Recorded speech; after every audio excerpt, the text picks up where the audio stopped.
Here is the voice of health, freedom, and liberty, Robert Scott Bell. You think I'm pumped up usually when I'm on the air? You're gonna see how far we can pump it up today on the Robert Scott Bell Show. Welcome. This is the middle hour, and we are going to take a trip to the other side of AIDS this hour with Christine Majori. And there's a DVD out, won actually an award for an AFI, American Film Institute, I believe, award about this. This is something that if you are still, or even if you're convinced one way or another about HIV/AIDS, and I've talked about it, I've commented on it. My personal statements regarding it are not a secret, in that I believe there is no evidence to conclusively show that HIV causes AIDS, or even causes a sniffle, for goodness sake. And, again, I'm not afraid to say it. But from time to time, I get medical people on and people such as Christine Majori on that are talking about what we say now, the other side of AIDS. This hour, we're going to have Christine on with us, and I'm going to tell you how to get that DVD. So what's some of the latest stories? I've got some HIV stories related to devastating the black community, as it's called here. And they say fear, this is a quote from this article, and I have it on my website at rsbell.com. Fear and fearlessness are two factors keeping the black community from getting tested for HIV, the virus that causes AIDS. Of course, they don't reference that because there is no reference to that. Some men and women don't want to know if they have the disease, while others prefer to believe they are invincible, health officials say. Well, this is where we're watching the media parrot an unproven medical hypothesis that HIV is the cause of AIDS. And then you watch them try to get more black people to take a nonspecific antibody test that will only serve to frighten them onto DNA chain-terminating drugs like AZT and some others that are as bad or worse. And rather than fear and fearlessness, I should say sense and sensibility should be the reason why all Americans refuse these bogus HIV tests, which are good only for the purpose of frightening the medically ignorant among us into utilizing prophylactic chemotherapy agents against a retrovirus that has been proven to cause nothing. Do I have to repeat myself again and again? I need to, because you certainly don't see this on CNN, Fox, ABC, NBC. They're parroting the same stuff. And there's more on that issue. I'm going to jump through to the next article. And routine HIV screening is cost effective, the studies say. Cost effective for who is my question. Here's a quote from this article. The researchers conclude that early treatment not only prolongs life, but it also helps stop the virus from spreading by blocking it from multiplying and reducing patients' infectiousness. Now, I wonder if the researchers in this article have found the definitive study that proves HIV causes AIDS. I think that's a little, maybe perhaps a big bugaboo in the AIDS ointment, that the AIDS establishment can't come up with that one, or even 10, but even one definitive scientific paper that said this is it. This is where we hang our hat and say HIV causes AIDS. And it's also important to note in this article and the press releases, you've probably seen it on the news already, for whom the HIV screening is cost effective. Do they say? Is it the truth? Does anybody care to guess? Let me hazard a guess here. How about all those who stand to profit from the sales and administration of drugs targeting the phantom menace known as HIV? Yes, cost effectiveness is in the eyes of the prescriber and that who profits from it. Now, one more article here I've got to bring up, and I'm going to bring Christine up in just a moment. New York City health officials find new virulent HIV strain. This is even more astonishing that anybody would fall for this. One case. Antonio Urbina, medical director of HIV education, I say HIV propaganda, and training at St. Vincent's Catholic Medical Center, site of one of Manhattan's largest AIDS clinics, said at a news conference that the patient's use of crystal methamphetamine shows that the drug continues to play a significant role in facilitating the transmission of HIV. Who needs HIV if you're on crystal meth? Anybody that lives that kind of lifestyle. And then they're going to blame it on a new strain. You're going to die of a self-inflicted disease just from the drug use alone. As I said here, the HIV claim is meaningless unless, that is, you're invested heavily in a drug designed to stop the activity of the harmless retrovirus known as HIV. Call it HIV 1, 2, 3. I don't care what number you give it. And you look at the bottom of the article link, if you go to my website at rsbell.com, and you're going to see stock quotes of companies in the AIDS drug industry. So you'll see all you need to know about this press release parading as medical news. Now, what is really is drug pushing propaganda. Now, it's interesting that one of the key ingredients in the manufacture of street meth, you know what that is? One of the key ingredients, Bill Stanton, my good friend's in studio. Yeah, it's Sudafed. Pseudoephedrine. Now, remember, 2 people they claimed, although they claimed 140, died of ephedra. And maybe 2 were confirmed, and that's even questionable. And they banned ephedra. Did the FDA ban pseudoephedrine? Oh, what a joke. Yeah, it's just out there. Chance. And you kids are going in there getting the street drug by buying Sudafed. So this is a profitable ingredient in many OTC drugs, and of course it's crucial to the production of an illegal poison like street meth.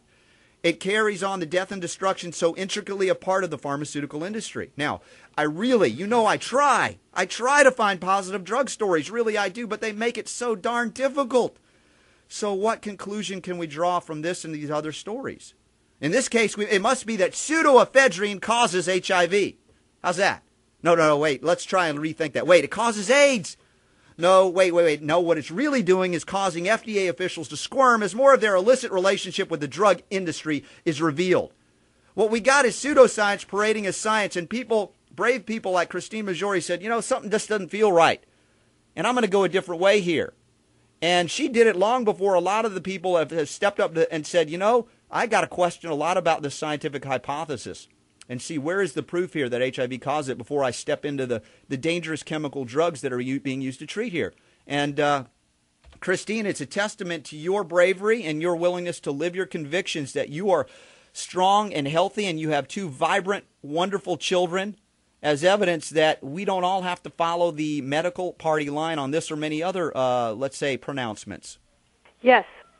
Christine, I'm so honored that you would join the Robert Scott Bell Show and let everybody know about this. And we're going to be talking about the video, The Other Side of AIDS. You're also the author of What If Everything You Thought You Knew About AIDS Was Wrong.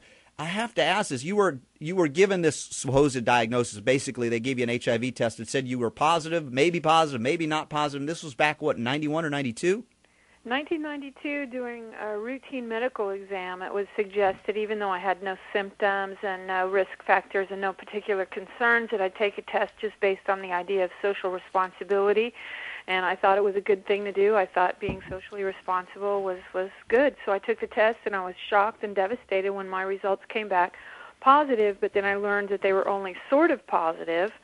So I was retested and told I was definitely positive. And then a year later, while looking for a doctor I could die with, I was told I had 5 to 7 years to live, and I wanted to go through that very intimate experience only with somebody that I had a relationship with that I respected and appreciated. I found a doctor who said, I don't know if you're going to die. I don't know if your test means anything. I think we should redo it. And so after a year of living as though I were positive and having become a speaker for several prominent AIDS organizations, I retested. My results came back indeterminate, followed by a positive, followed by a negative, followed by a positive, and that's when I decided to investigate information that I had previously discounted as stupid, foolish, misleading, and possibly in denial, that raised these questions about whether HIV in fact is the cause of AIDS, whether the drugs do more harm than good, and whether we can rely on these supposedly accurate tests to tell people if they're HIV infected. Well, I must say that your husband, Robin Scoville, did a magnificent job in putting this documentary together called The Other Side of AIDS. I just reviewed it. I had watched it a few months back, and you've got some very powerful scientists talking about a lot of the questions that Peter Duesberg raises. I've had him on the program a number of times as well. And it is something that I encourage anybody with, even if you're convinced one way or the other, you will be profoundly moved by the information in there and your story, Christine. Well, I get weekly, if not daily, contact from people who share stories similar to my own.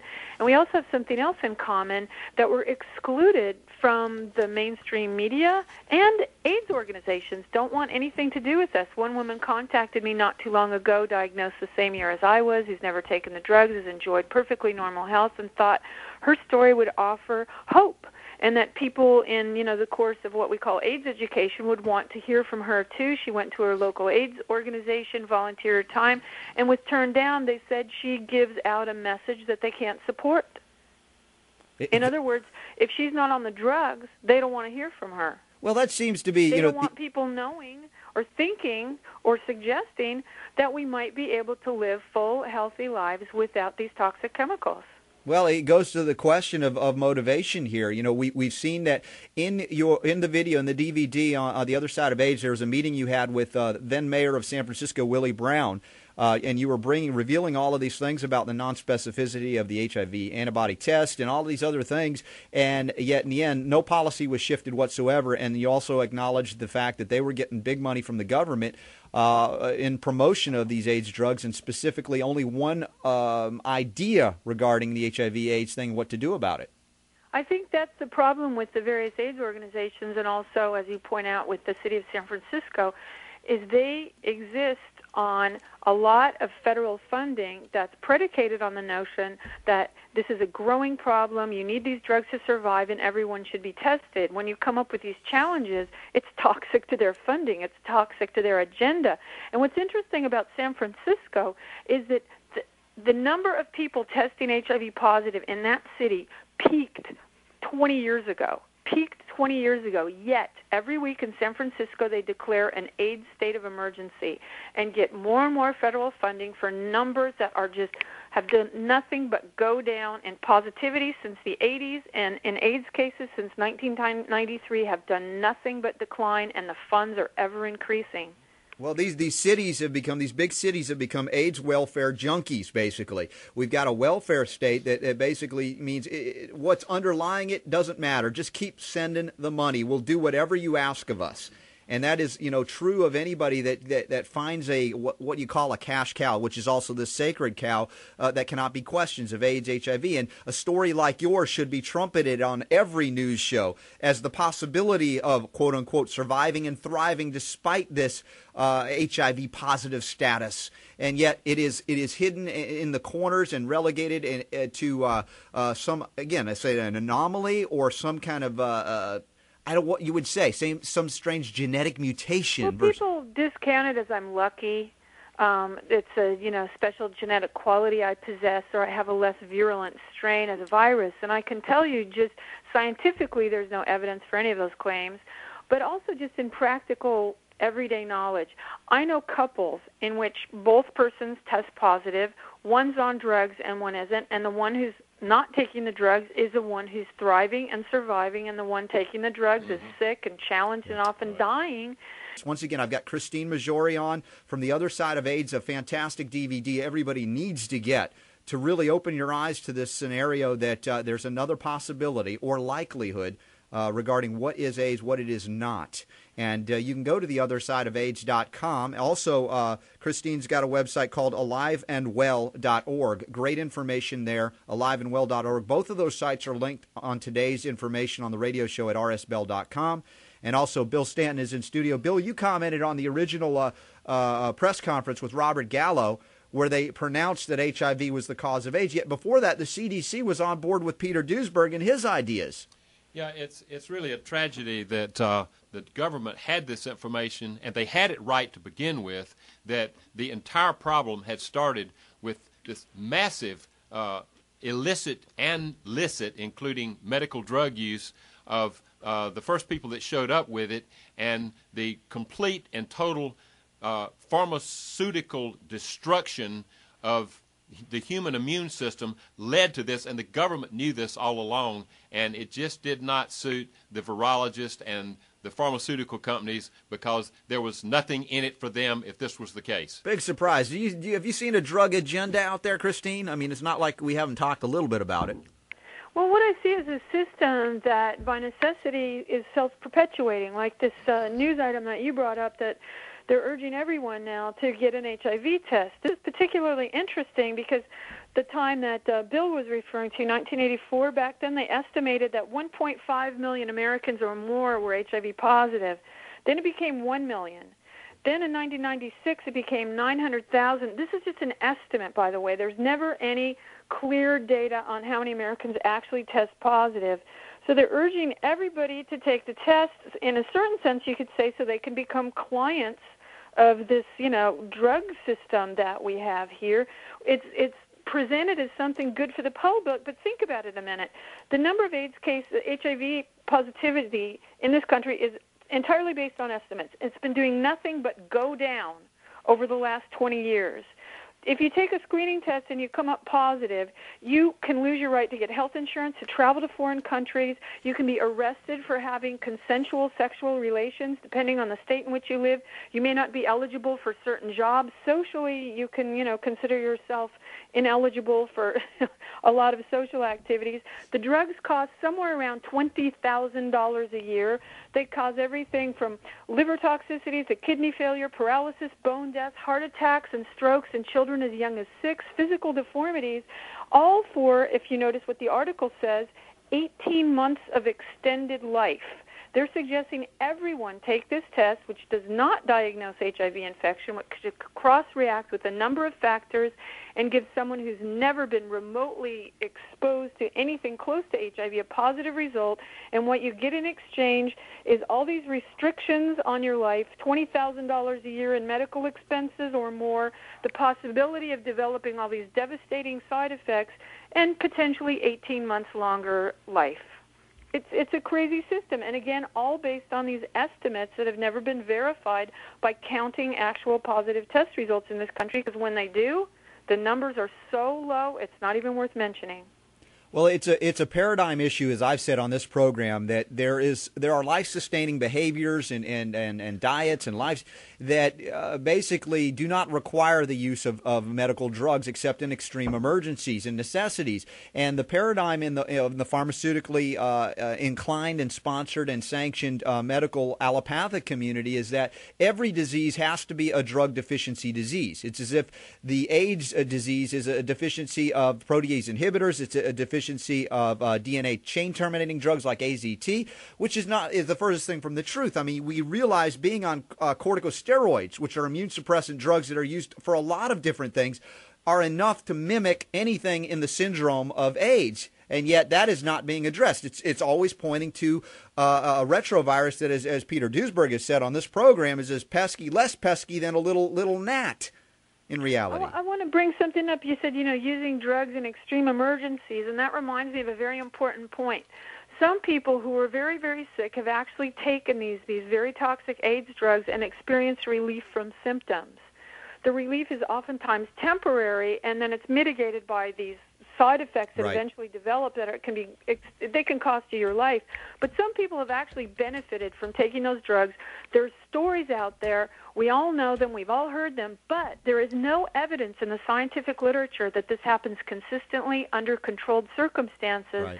And there is no studies in the medical literature that show HIV positives not taking the drug, HIV positives taking the drugs. Who does better? Right. Good. Very good point. Who lives longer? Very good. How are they doing? Not done. I've been witnessing, and I've let you in on this. One of the largest blog sites, BLOG blog sites on the web, DeanEsme.com, who's been covering this issue like no one in the scientific community was willing to debate this issue, but he put it out there. It's been fantastic.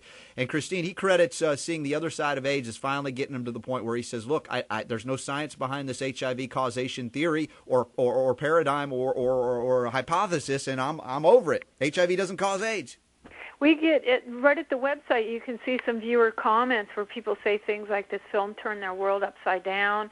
It gave them, a new sense of just questioning lots of things in life, not just the AIDS paradigm, but the fact that we all need to be healthy skeptics when it comes to news and information, especially that which deeply touches our own lives. Absolutely, absolutely. This is a lesson for all of us to begin questioning, if you haven't already done so, everything you thought to be quote unquote gospel, especially when it comes from a government edict or a CDC or NIH edict, because now we found the conflicts of interest piled so high, it stinks big time. And this is the kind of thing that one area of medicine, which is this AIDS industry, is such that it's built on a foundation that's less stable than sand. And the fact is, the mainstream media, which has been bought and sold by the pharmaceutical interests, is not willing to give a fair hearing to what you're saying. I think that a point that the film brings up that most people don't realize when we're talking about AIDS is that since 1993, our government changed the definition of AIDS in this country to include people who aren't sick. Most people think of AIDS as terrible, intractable disease. Yet, between 50 and 85% of people in this country diagnosed with AIDS each year since 1993, which, by the way, has been a diminishing number, are not sick. All right, we're wrapping up here with The Other Side of AIDS this hour here with Christine Majori.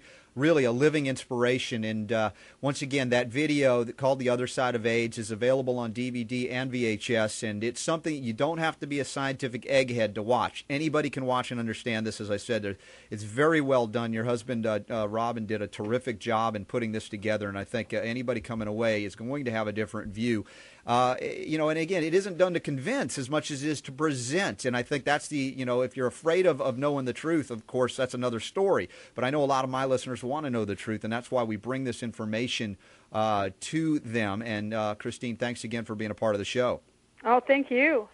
Well, your book also, What If Everything You Thought You Knew About AIDS what is it called? What if everything you thought you knew about AIDS was wrong? Was wrong. It's still available. It's still out there. Another great thing that they can pick up at the bookstores or directly through the website aliveandwell.org. And this is only growing. They cannot keep the genie in the bottle, so to speak. And I think that's the suppression of modern medicine works only so well until either everybody's dead or everybody gets so sick and tired of being sick and tired. Yeah, I would agree. The book is in its 4th edition. It's available in, I think, 5 languages now.